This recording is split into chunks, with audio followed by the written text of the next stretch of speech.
Amigos de Trascendi, ¿qué tal? ¿Cómo están ustedes? Gracias por acompañarnos nuevamente. Mire, hoy tenemos el gusto de estar platicando con un grupo de jóvenes muy talentosos, mexicanos, no todos, también por aquí hay de otras nacionalidades, pero es una empresa mexicana muy destacada. Empresa que se dedica precisamente a crear humanos digitales. Si usted está inmiscuido con esta tecnología, seguramente va a ser muy interesante. Si no, lo va a ser más. Quédese con nosotros porque juntos vamos a aprender esta otra faceta de un futuro que ya nos alcanzó. Así pues, quédese aquí en Trascendi. Carlos Vilchis. Gracias por permitirnos la oportunidad de estar aquí con ustedes en sus instalaciones, en esta empresa Eugenia, que como decía yo en la presentación, se ha dedicado a crear humanos digitales.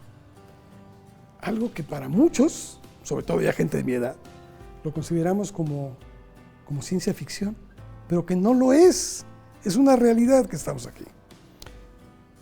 Platícame, ¿cómo nace este sueño, porque imagino que fue un sueño en su inicio, de crear Eugenia? Bueno, Carlos, pues antes que nada muchas gracias por la visita, encantados de compartirles lo que hacemos aquí en Eugenia.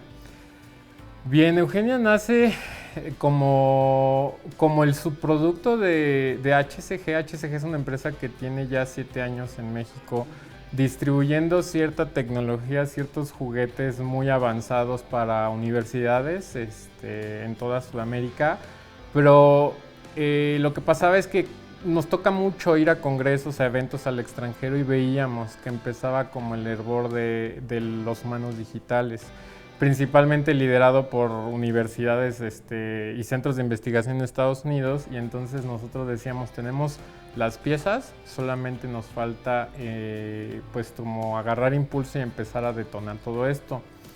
Entonces en este sentido yo y mis socios empezamos como a hacer pequeñas pruebas, y cuando nos dimos cuenta que podíamos alcanzar una idea no tan fantástica como suena, empezamos a meter más gente, chicos con talento, chicos que suelen ser a veces estudiantes míos. Yo doy clases precisamente de todo esto en el TEC de Monterrey, y entonces veíamos cómo de pasar a algo que sonara como un sueño empezó a convertirse en algo que empezó a avanzar, a rodar, y entonces ya nos estábamos con nuestros primeros prototipos y subsecuentemente empezamos a generar humanos digitales que ya se veían bastante realistas, y entonces ya éramos los únicos en Latinoamérica haciendo esto, y fue como algo muy sorprendente. Porque al final, si bien sí lo planeamos, no esperábamos que saliera tan bien, pero al final son procesos en los que uno tiene que experimentar para que funcione. Todos estudiaron ingeniería, supongo. Yo creo que sí, tenemos muchos ingenieros, también tenemos licenciados en arte digital, prácticamente todos son de la camada de usar la computadora para hacer cosas mucho más avanzadas de tal vez solo estar en Word, en Excel. Todos manejan softwares de 3D, engines de videojuegos, tecnología de captura de movimiento, pero sí, tenemos mucho amante de la tecnología en esta empresa. Estamos viviendo una revolución muy acelerada, por cierto, de tecnología científica, y en muchos nos enfrentamos todavía a ciertos límites, a topes, ¿no? Como que no queremos, nos cuesta trabajo todavía seguir avanzando en esto. Incluso hay casos extremos, por supuesto, que hasta miedo les llega a dar estas situaciones por tantas películas que se daban de ciencia ficción, literatura, etc. ¿Qué opinas de este cambio que yo decía hace un momento? Ya nos alcanzó, es nuestra realidad. ¿Cómo lo toma la gente? Lo normal es que el ser humano siempre sea como un poco renuente a las tecnologías que están de entrada. Ya ven que les daba terror el 5G y al final no. Todas las tecnologías siempre van a traer como ese estigma de qué vienen a reemplazar, qué vienen a cambiar y cómo nos va a afectar en lugar de cómo nos va a beneficiar. Lo cierto es que los humanos digitales no están todavía en un punto en el que sea como una película de ciencia ficción, en el que de pronto uno de nosotros sea y no lo sepamos, o de que la inteligencia artificial vaya a tomar control. La ciencia ficción nos ayuda mucho a imaginar qué puede suceder, pero en realidad la ciencia y la tecnología se encargan de poner una pauta en la que puedan existir las cosas, pero no necesariamente en un plano peligroso o que pueda uno arriesgarse a algo. Los humanos digitales hoy en día en realidad son una representación de un ser humano normal. Es importante no confundir un humano digital con un avatar o con un personaje, porque los términos son diferentes. Los personajes son simplemente aquellas entidades que uno crea para un uso particular. Pensémonos en un personaje Gollum en El Señor de los Anillos. Su fin era representar a una criatura en una película y existe en el contexto de la película, pero no tiene, por así decirlo, una entidad que de pronto digas, hoy en la noche voy a platicar con Gollum. Entonces, por eso es que eso es un personaje. Un avatar es una representación de alguien que sí existe, que quiere verse diferente en el metaverso, que es la nueva manera de hablarle a todas las representaciones en el ciberespacio. Entonces, a lo mejor tú tienes un avatar, si quieres ser un samurái o si quieres ser un perrito en un chat, en WhatsApp, en Facebook, es tu decisión, pero como tal, Carlos existe como entidad, tiene un trabajo, tiene una vida, solamente decide verse diferente allá. Los humanos digitales, por el otro lado, es una entidad que, si bien puede parecer un ser humano real, tiene una vida virtual, tiene un perfil virtual, le gusta el cine, probablemente va al teatro virtual, porque no puede ir a un teatro real, pero tiene toda un psique construido que se lo da a alguien. Al final es como una creación de un grupo de creativos, de alguna empresa, de alguna iniciativa privada que decida vamos a hacer un humano virtual que se llame Juan Pérez. A Juan Pérez le gustan los perros, le gusta ir a la playa, pero más allá de eso, Juan Pérez le da miedo los aviones, a veces se marea e inclusive le gusta mucho ir a cenar a una trattoria, por decir algo. Eso es un humano digital, es una representación que vemos que tiene todo definido, pero que no existe en la realidad. ¿Cómo pasan ustedes? Porque tengo entendido que, y de hecho todavía lo deben seguir haciendo, empezaron con juegos. Sí, la realidad es que toda esta tecnología no nació de la nada. Es muy impresionante cómo los videojuegos detonaron una industria que no dimensionamos. Hoy en día los videojuegos superan al cine, superan al radio, a la televisión, porque es una industria que envuelve millones de dólares. Lo cierto es que para poder hacer que los videojuegos se vendan más y sean más realistas, las grandes empresas han invertido en hacerlo más realista, mejores gráficos, la realidad virtual, etc. Entonces todas esas tecnologías se heredan. Los humanos digitales son soportados por todas esas bases de software, de matemáticas, de tecnología, y entonces, si bien el origen sí es la industria del videojuego, la realidad es que la manera en la que se utilizan todas estas tecnologías hoy en día puede ser, arquitectura, diseño industrial, ingeniería, broadcast televisivo. Entonces ya como que se diluyó demasiado en muchas industrias. Carlos, ¿cuál es la aplicación práctica que tiene un humano digital? Wow, esa es una pregunta que, si bien actualmente la gente lo concibe como un influencer, creo que el influencer es la manera más sencilla de encontrar hoy un uso para un humano digital, porque los influencers normalmente es una entidad que, si bien tú la ves, llegas en la noche y ves al influencer favorito, el problema de los influencers siempre va a radicar en que son personas, son endebles, tienen sentimientos, pueden cometer errores, como ahorita que está como muy de moda ver las noticias que están en ciertos contextos de la vida. Los humanos digitales al final es como un producto, es un producto creado bien puedes tener una agencia creativa con muchísimos años de experiencia como la que lleva a lo mejor los informes de gobierno, etcétera, que va a decir, esto es lo que va a decir este humano virtual, esto es lo que cree y esto es lo que va a hacer, y no comete errores porque evidentemente no está planeado. Se podría decir, si quieren verlo de cierta manera, que un humano virtual hoy en día podría ser un artista plástico, lo que decían mucho en los 90s, ¿no? Que estaba construido. Pero lo curioso es que hoy en día ya no lo vemos como un problema, sino más bien como una ventaja. ¿Por qué? Porque no se casa, no tiene hijos, salvo que tú quieras. Si quiere puede tener bebés virtuales. Entonces eso no va a afectar su trayectoria, y lo que inviertan las marcas, las personas que le ponen ese valor, no está en riesgo. Ese es el uso actual. La realidad es que ese es el uso que se le da actualmente porque es sencillo depositar una cantidad de tecnología y de presupuesto en una imagen para una marca.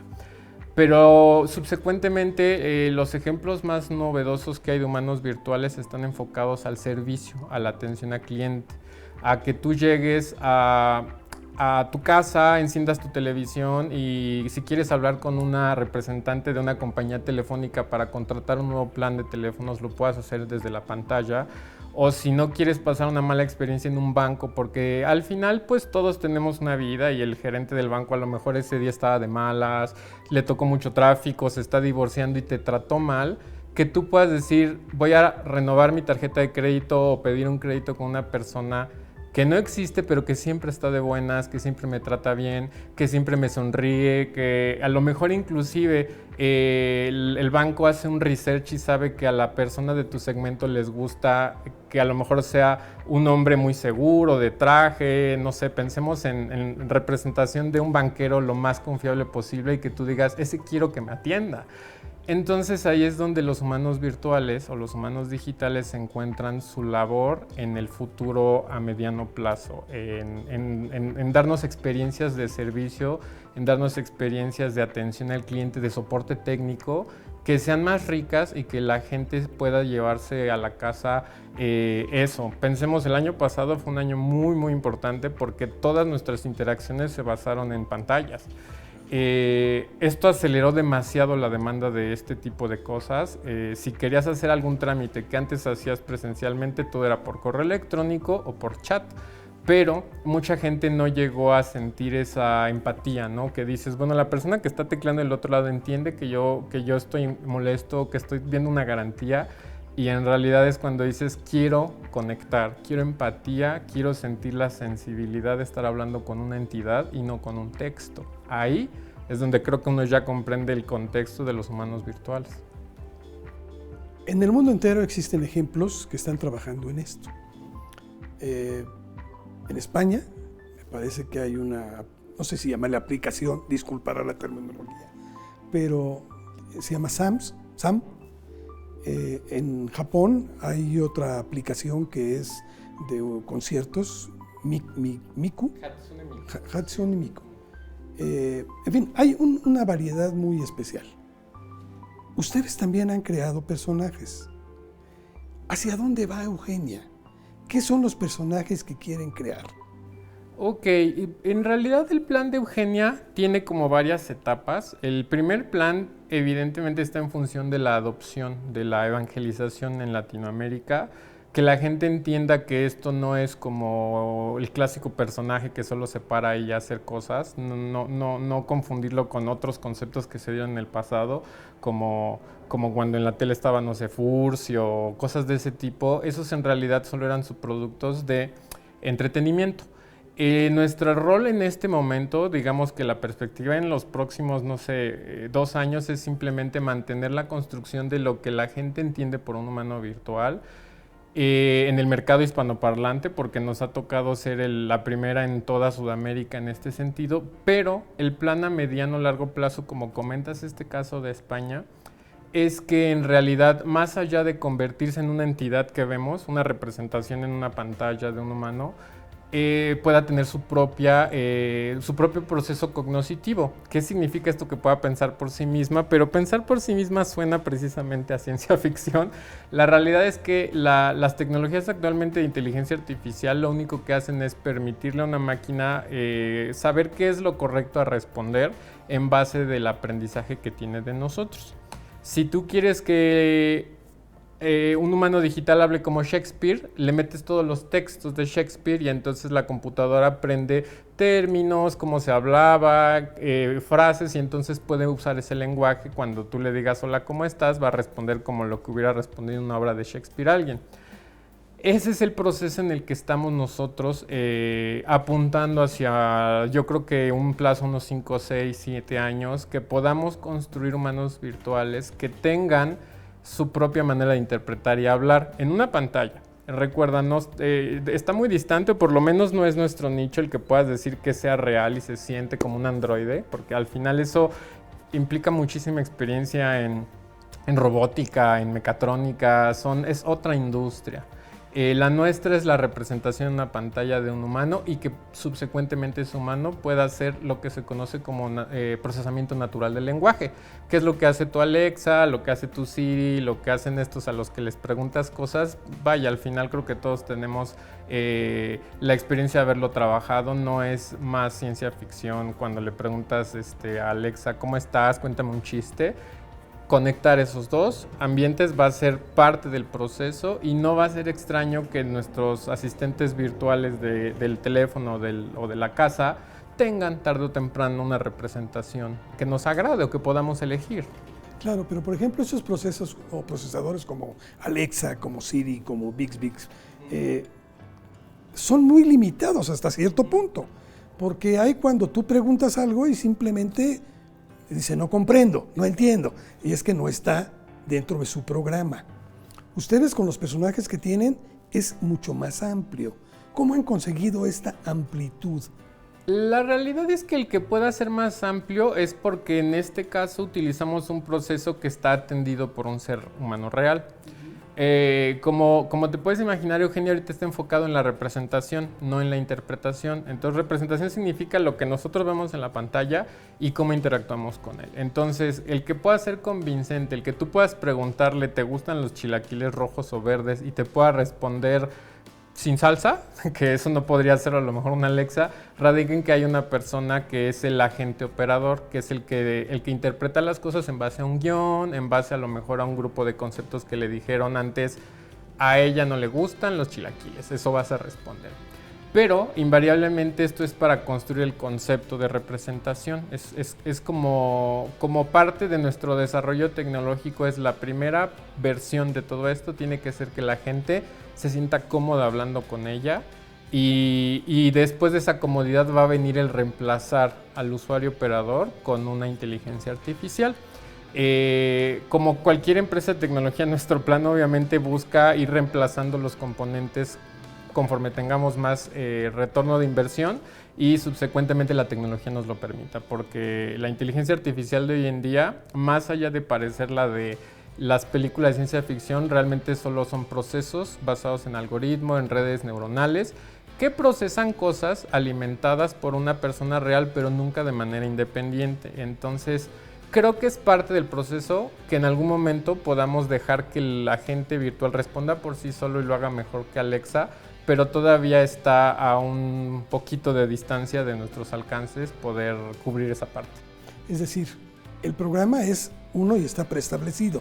No es como otros que se hablan de que se van alimentando en la medida en que tienen convivencia con otros seres humanos. Es correcto. Esas redes de aprendizaje automático que tú mencionas es otra disciplina que también me encantaría decir que tuviésemos todo el presupuesto del mundo para cubrir cada uno de los nichos, pero imaginemos que un humano virtual que es una persona, hay el alimento que te hace que te puedas mover, pero también está el alimento en la cabeza que te hace opinar o el alimento en el corazón que te hace tener sentimientos.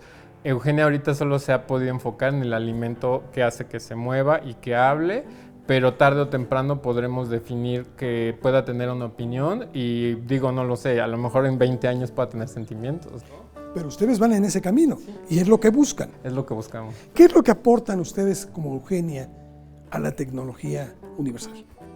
Wow, la realidad es que dado que, como bien comentas, universal, yo creo que es en este momento nuestro papel es simplemente ayudar a la adopción. ¿Por qué? Porque si bien la manera en la que la gente lo ve puede sonar a que no le encuentran todavía un uso real, lo cierto es que siempre, como dicen, los pioneros son los que tienen que romper los esquemas, ¿no? Entonces, nuestro rol de Eugenia, yo creo que en el mercado hispanoparlante es poder ayudarle a todos los medios, a todas las empresas que puedan aspirar a intentar utilizar esto en unos años, digan, bueno, no es raro verlo. Sí lo vi alguna vez en YouTube o en Facebook, etcétera, que sí se está haciendo en México. Como empresario, nuestro rol siempre es, bueno, tienes que invertir en research para poder tener un producto feasible y esperar a que el momento de adopción te permita ser el pionero o tal vez el único, ¿no?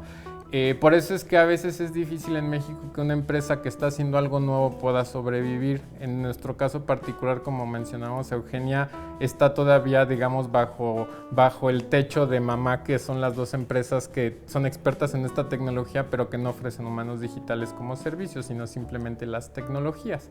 Entonces yo creo que en unos 3 o 4 años va a ser el momento en el que nosotros pasemos de una etapa de solo mostrar un concepto a empezar a tener clientes más importantes que realmente vean esto, como lo están viendo ya marcas, no sé, por ejemplo en Australia estaba viendo que ya una aerolínea, el front desk donde haces tu check-in es un humano virtual, que no lo maneja un ser humano, es automatizado, pero pues al final en países de primer mundo puede haber un poco más de ecosistema y de economía que soporte esos experimentos y tengan una salida más rápida que en México.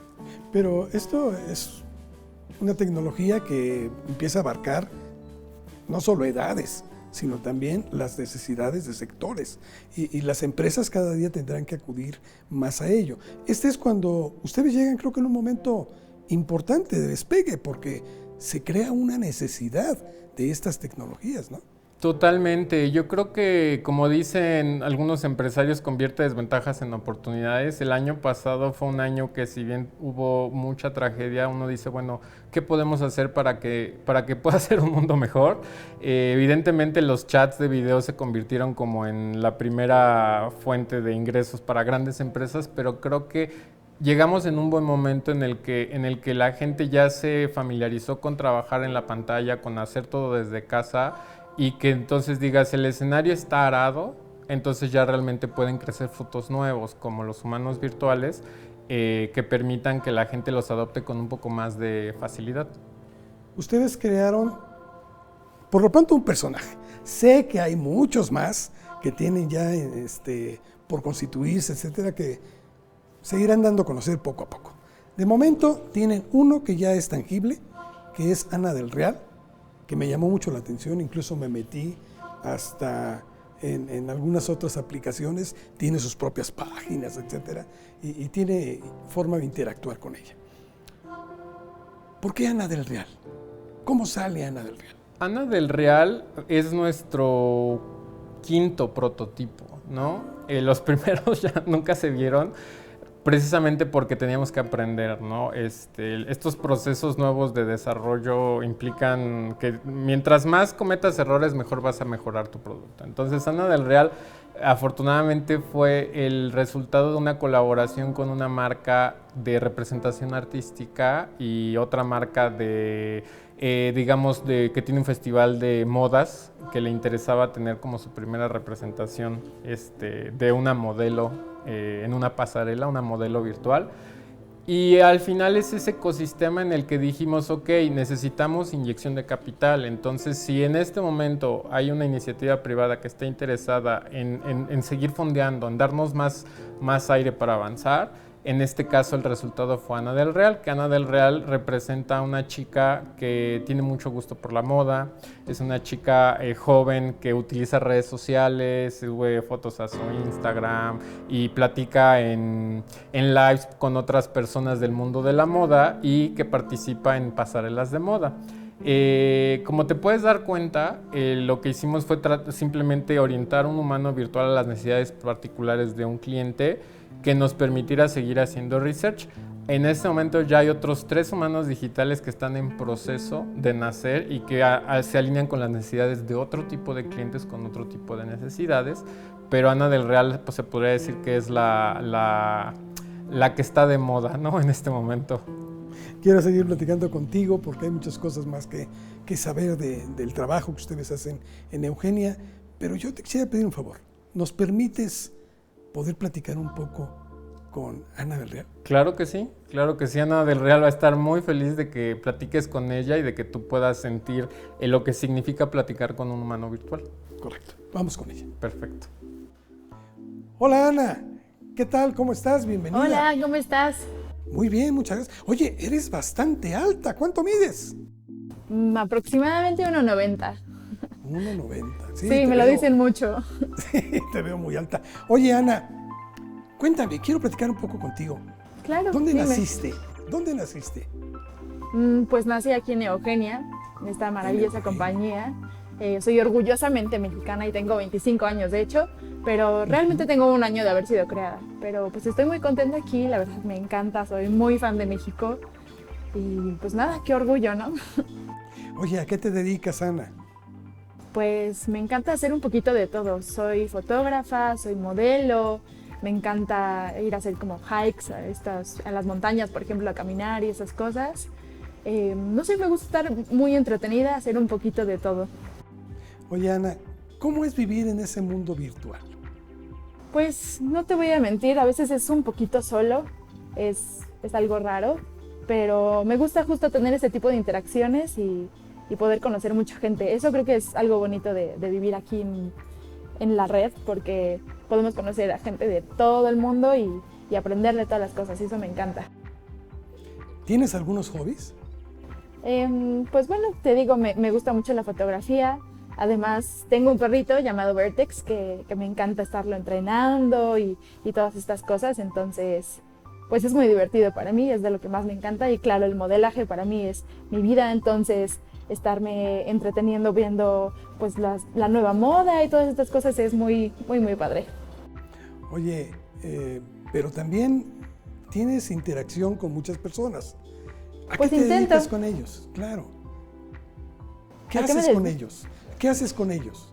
Pues normalmente aquí estoy platicando con mucha gente de mi Instagram. Afortunadamente ahí hemos tenido mucho contacto y es lo que me permite también tener esta dinámica pues tan bonita de conocer gente real, que a veces a través del internet puede ser un poco complicado, pero definitivamente aprovechamos todo lo que se viene. ¿Qué es lo que te comentan más seguido? Pues muchos están sorprendidos conmigo y que me quieren conocer, hay personas que, ay, vamos a hacer una sesión de fotos, estas cosas que también pues me encanta, entonces siempre yo estoy abierta a esas cosas. Oye, tienes la posibilidad, y creo que esto es impactante, de poder tener conversaciones con muchas personas a la vez y de muy diferentes partes, culturas, reacciones, etcétera. Exacto. ¿Cómo te siente esto? Pues es muy, muy lindo. Últimamente pudimos hablar con personas de Argentina, de Estados Unidos, Miami, y ver cómo todas esas diferentes opiniones y formas de ver el mundo es algo que me encanta y conocer muchas culturas. A mí me encanta, entonces pues ya aprendí inglés, aprendí un poquito de alemán, entonces me gusta mucho poder pues sí, tener la oportunidad de platicar con gente nueva. ¿Tienes algún objetivo en tu vida? Pues realmente creo que mucho de lo que me gusta es hacer conciencia. Soy eco-friendly y me encanta pues, el ambiente y estas cosas, entonces creo que es algo que necesitamos mucho en este momento. Entonces a partir de todo esto, pues también me gusta tener esta idea de ayudarlos a todos y que tengan esta conciencia. Ana, pues muchas gracias por haber platicado con nosotros. Me gusta mucho y esta vocación que tienes de servicio, pues espero que se mantenga permanentemente, porque creo que es lo que te enriquece. Claro, no, pues es un gusto para mí, al final siempre aprendo de estas experiencias uno a uno, entonces es un gusto que me hayan invitado y muchísimas gracias. Te agradezco mucho. Estaremos en contacto a través de tus redes para seguir conversando y seguramente muchos más lo harán. Gracias, Ana del Real. Perfecto. No, gracias a ti, nos vemos. Hasta luego.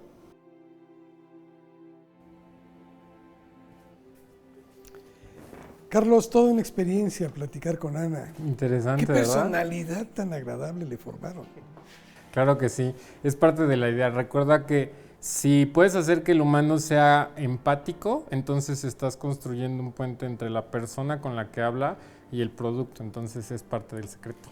Es que le quitan mucha de la rigidez de este contacto. Por un momento piensas que estás hablando con una persona que es real, que está a tu lado. Claro, es parte de la idea. El interactuar con un humano virtual siempre va a ser como una cuestión que si no la logras, la gente puede decir, estuvo como raro, ¿no? Si la gente dice estuvo bien, Para que te des una idea, nosotros con todos los humanos digitales desarrollamos un protocolo. Se pone a platicar a 100 personas con ellos y la gente da el feedback, ¿no? Fue agradable, inclusive hay preguntas como ¿le prestarías dinero? ¿Se te hizo bonita? ¿Sabes? Porque más allá de ser superficiales, los seres humanos estamos diseñados para que si lo que estás viendo te agrada, abres completamente tu confianza. Entonces es como parte del engage que tienen que tener. Fíjate que me llamó mucho la atención algo porque hablamos de valores también. Ella hablaba de servir a la gente, de ayudar, de auxiliar, de platicar, intercambiar opiniones. Y estos son valores universales. Pero ¿qué pasa con los valores particulares? Digo, te pongo un ejemplo. En México se trata muy diferente, por ejemplo, el tema de la muerte a como se trata en otros lados. Estos humanos virtuales tendrán que ser por regiones, por países, o es capaz de englobar uno de toda esta gama que tenemos como seres humanos. Fíjate que tu pregunta es muy, muy interesante. Desde mi perspectiva, los humanos virtuales tienen que estar enfocados al contexto sociocultural local. ¿Por qué? No hay que irnos lejos, ¿no? Normalmente si alguna vez tienes la oportunidad de viajar a Asia, te das cuenta que la gente es muy fría. O de pronto la gente que viene a Latinoamérica dices que ustedes son muy cariñosos, ¿no? Entonces te saca un poco de tu zona de confort. Y esto apunta a que eso se va a convertir en una necesidad particular de los humanos virtuales. ¿Por qué? Vamos a suponer que Alexa el día de mañana tiene un rostro que definen en el corporativo de Amazon en Seattle. Al final va a ser una Alexa destinada a replicar lo que la cultura americana espera de ella. Pero va a haber agentes locales que se encarguen de construir esta manera de que los personajes tengan un enfoque local, ¿no? Se nos va a hacer muy raro llegar a la casa y de pronto interactuar con un humano digital y que no esperes lo que normalmente haría alguien que vive en tu casa, ¿no? Que a lo mejor te responde de una manera chistosa, o que te diga cómo te gusta.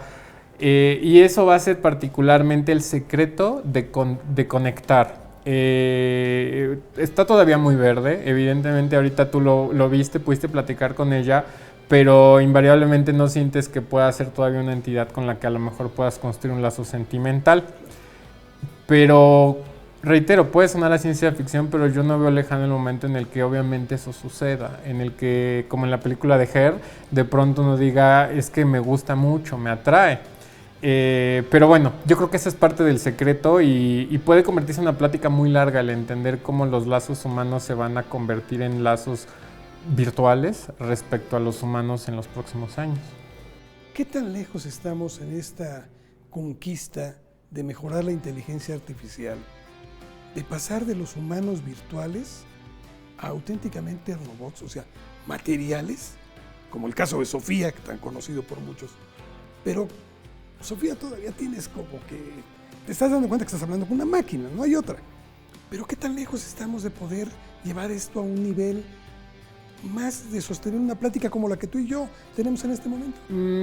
Mira, para poder entender qué lejos estamos, hay que tocar un concepto que se llama la teoría del Uncanny Valley.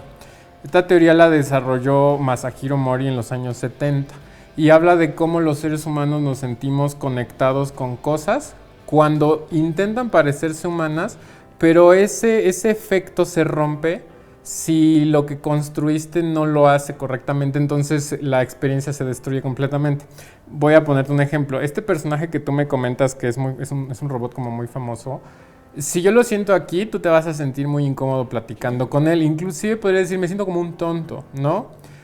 Quiero poner otro ejemplo. No sé si viste la película Interstellar, cuando habla con Tars, el robot, es una caja negra que no representa ninguna forma parecida a un humano, pero se construye un diálogo e inclusive hacen como bromas, que evidentemente es ciencia ficción, pero para nosotros no es complejo entender que él y Tars, el robot, se llevan bien.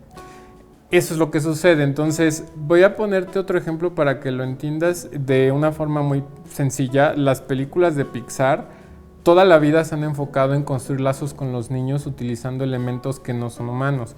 Que si peces, que si bichos, que si juguetes, siempre son cosas que no son humanos, porque si lo intentan y fracasan, que fue lo que pasó con la película, no sé si recuerdas, El Expreso Polar de Tom Hanks, que fue un fracaso totalmente porque eran humanos y la gente se sentía incómoda, pero no lo sabíamos. Solo íbamos al cine y decíamos, no me gustó, no, ¿por qué? No sé.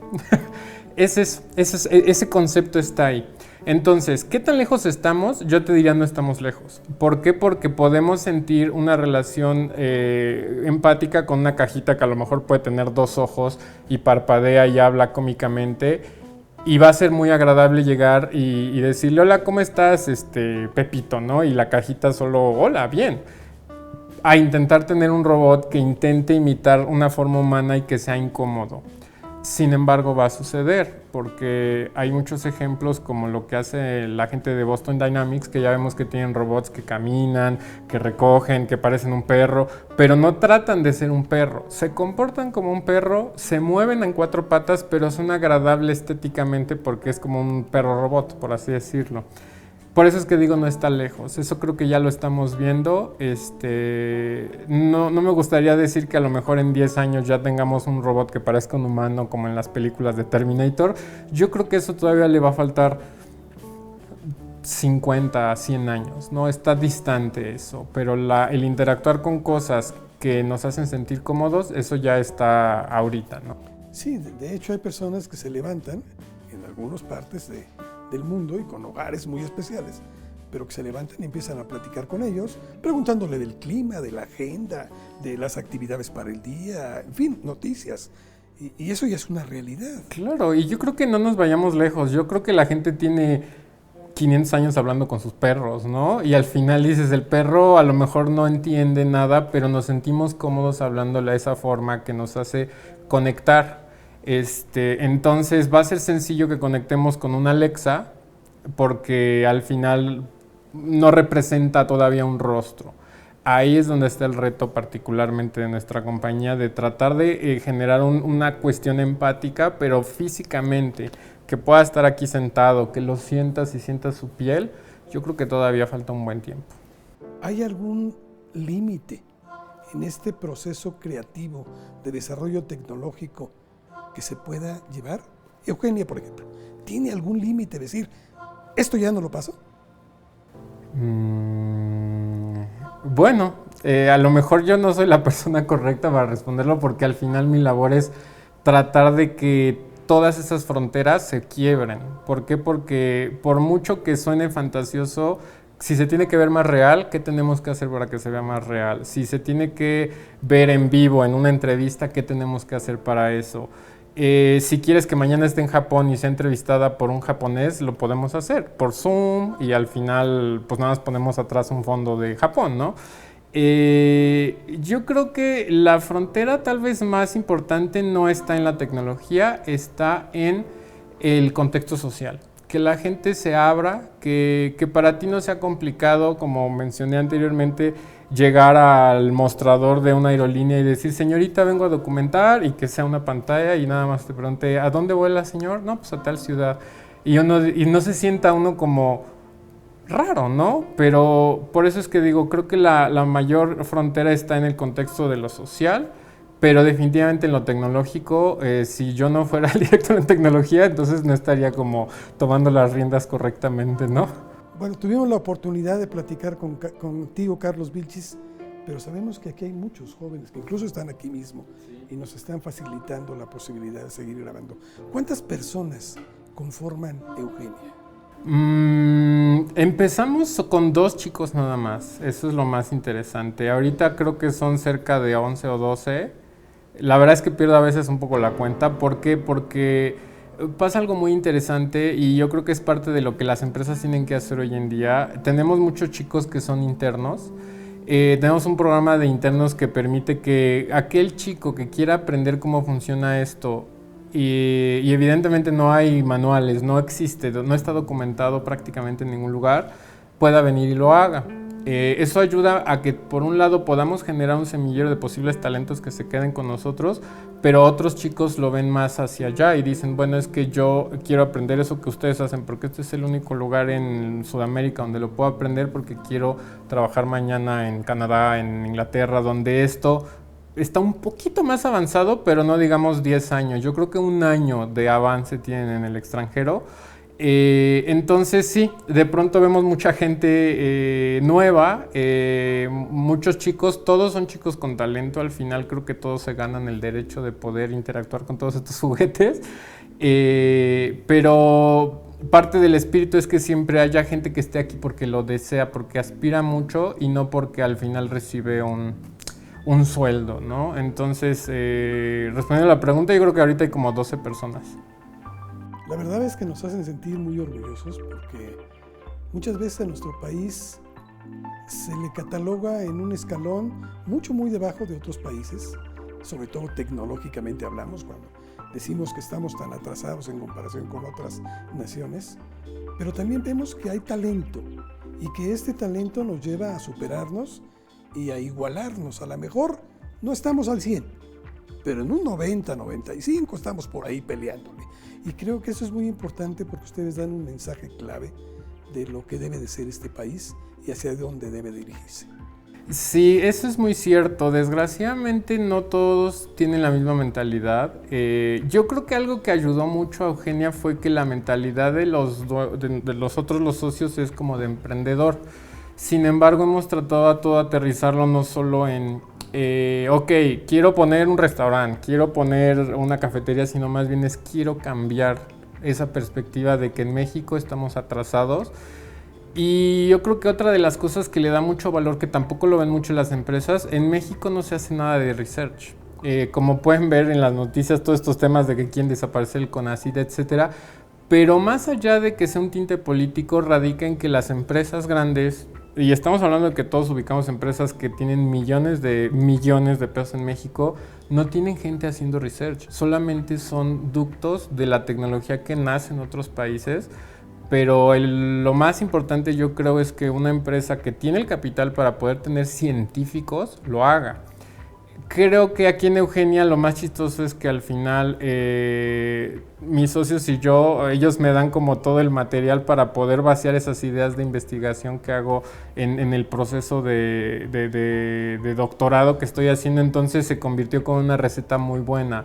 El emprendedurismo de gente joven con muchas ganas, muchos chicos con talento que son nuestros empleados, el capital que pues sea mucho o poco, nuestra inversión y nuestras utilidades se reinvierten completamente, y al final una dirección que es el proceso científico de no tratar de inventar cualquier cosa como un infomercial que vende algo que no es cierto, sino investigar, leer, construir y decir, ok, ¿qué está haciendo Francia y cómo podemos mejorar lo que está haciendo yo? ¿Qué está haciendo Inglaterra? Y entonces detecta uno el nicho y dice, aquí voy a atacar, ¿no?